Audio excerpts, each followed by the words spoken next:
Most caregivers don't need more choices to make a good decision. Sometimes you can go out in the summer and you go to an ice cream place, and there's one ice cream place over on your right that has 100 different flavors, and then there's one over on the left that you could drive over to that has about 15 flavors. Which one are you going to choose? Sometimes it's easier to make a decision and make a choice when there is less to look at or decide on. So when you go to the place that has 100 different flavors of ice cream, to me that is overwhelmed. That is like, I'm going to take forever to make a decision because I just keep saying ooh and ah every time I see a different flavor on that list. And the other places, it has 15 flavors. They're really good flavors. And it's easier for me to make a decision quicker to go over to the other ice cream place and just look at those 15 choices to make a better decision on. It is easier for us as caregivers to have less choices so we can make better decisions. We don't want to waste time that's so precious for ourselves as caregivers, for our health, time, everything, and for our loved ones. We want to make sure that we save that precious time and make those decisions ahead of time, even planning. Pre-decisions, plan ahead.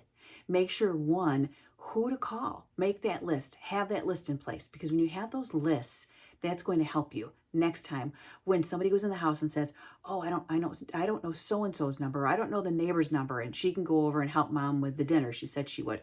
But you need some kind of a list. So who to call, number one. Number two, what things are, or where are things located? Certain things, like you might have a desk where all of the planners are in, the calendar for mom's appointments, the binder for doctors' offices and phone numbers and all the information. So just know where to go to get that information, where it's located. And what happens next? List habits. What time does mom eat breakfast? Like having that little bit of structure in your day, breakfast, lunch, dinner. I know my parents, they eat certain times. They eat their meals at certain times.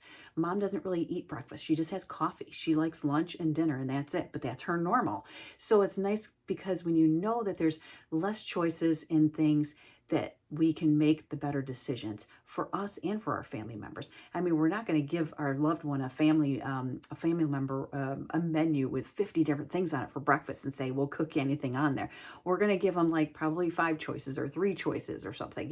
Go in there and you're going to say cereal. Here's the cereal that we have today, or here's eggs or bacon or oatmeal. We're just going to give them fewer choices so they can make better decisions for themselves, because everybody wants to stay independent and make their own decisions or choices, but make it easier with less choices to make a better decision. Your loved one will thank you for it later.